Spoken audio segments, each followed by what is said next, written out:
knew that she would have to go through guard inspection if she tried to leave afterward.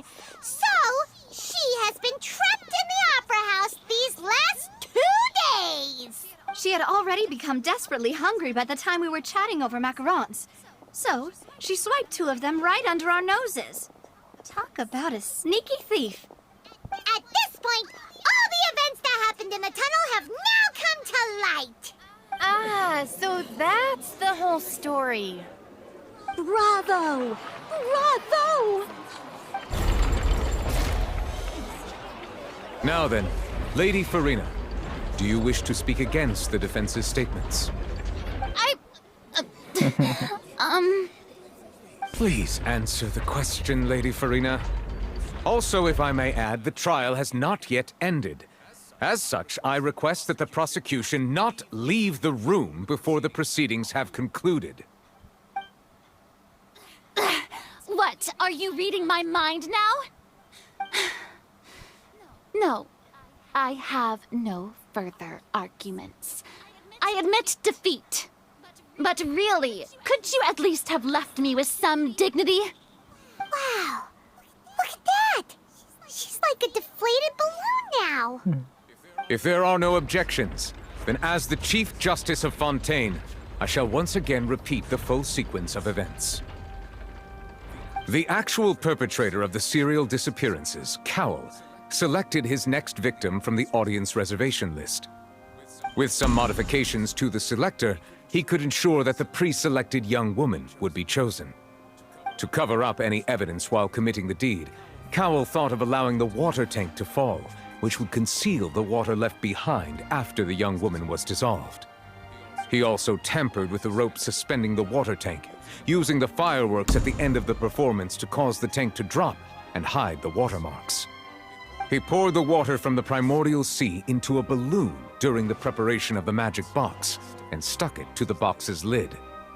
Finally, he passed the prepared hook on a rope through the gap in the magic box's door when bringing the young woman to said box. When the magic trick officially began, the box containing the woman was lowered into the tunnel, tightening the hook rope and bursting the balloon containing the water. If all had gone to plan, the young woman would be dissolved at this time. However, Liliane was not from Fontaine, and thus fled the box with a loud noise. Realizing that there was trouble, Cowell entered the tunnel and met Liliane. Thinking that the waters had not yet taken effect, he decided to proceed. However, his opponent was more capable than he thought, and he was overcome, knocked unconscious, and placed into the magic box, and thus became his own final victim. Liliane, according to her own statements, then changed clothes and hid until the performance ended, before hiding in other parts of the opera house. As for Linny, he was in the underground structures within the opera house, and was thus ignorant of these happenings. From this reconstruction of events, we can conclude that Linny, the accused, is in fact innocent. While there is much in Linny and Liliane's conduct that should still be investigated separately, this case, at least, can be handed over to the oratories to make the final decision.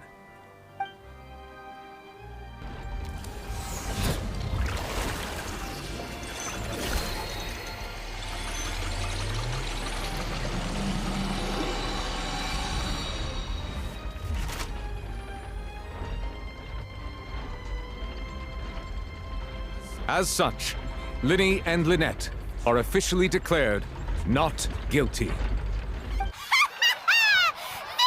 for Ace Detective Paimon! Great work, partners. Thank you all. Thank you so much. Jangan senang dulu. Next, I think we deserve an explanation, Guard Vaughn. How did you find the water from the primordial sea in Linny's baggage? Right! Your discovery caused me to make a serious mistake, you know.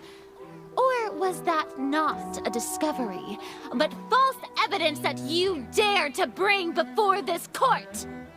I suspect that the accomplice mentioned in Cowell's notes was not Linny, but you, yes?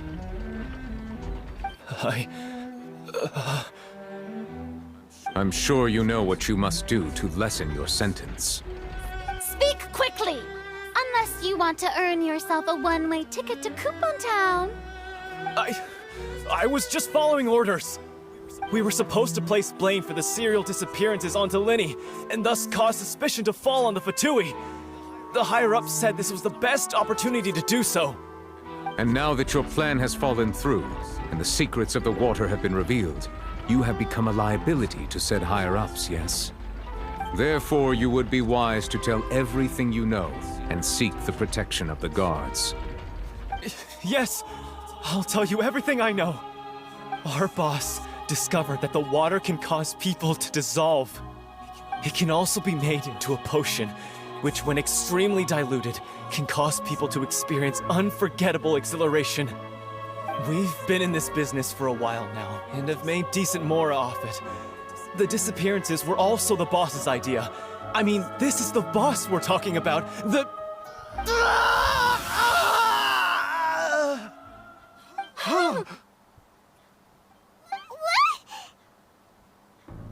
Dia berubah jadi air.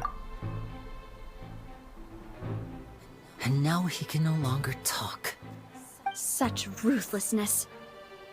I shouldn't have expected any less of them. An outrageous act. All present, please submit to inspection immediately.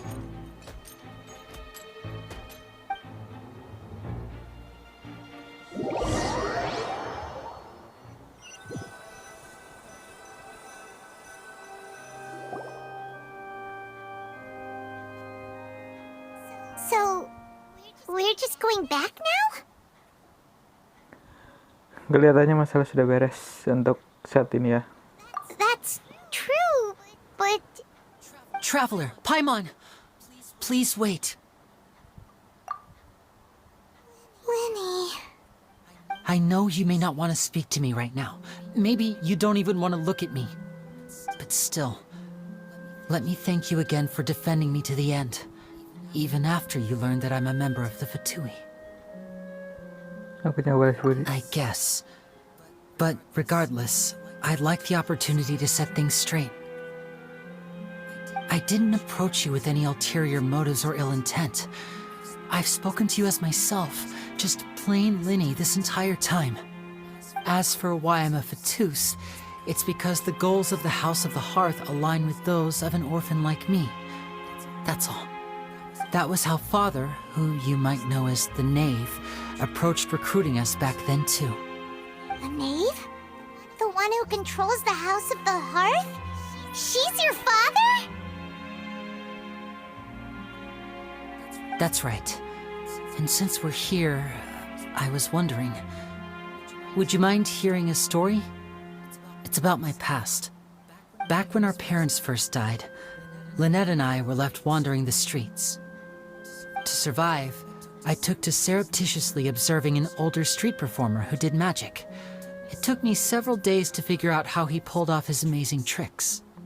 I took my sister through several streets until we found a crowded corner, and we began to perform magic tricks there. To my surprise, we proved to be pretty popular, and we could at least stop worrying about where our next meal would come from for a time.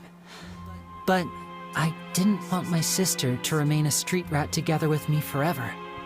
Before long, an aristocrat came to me and claimed that he wished to take us in after watching my performances. So you went from orphans to nobility just like that?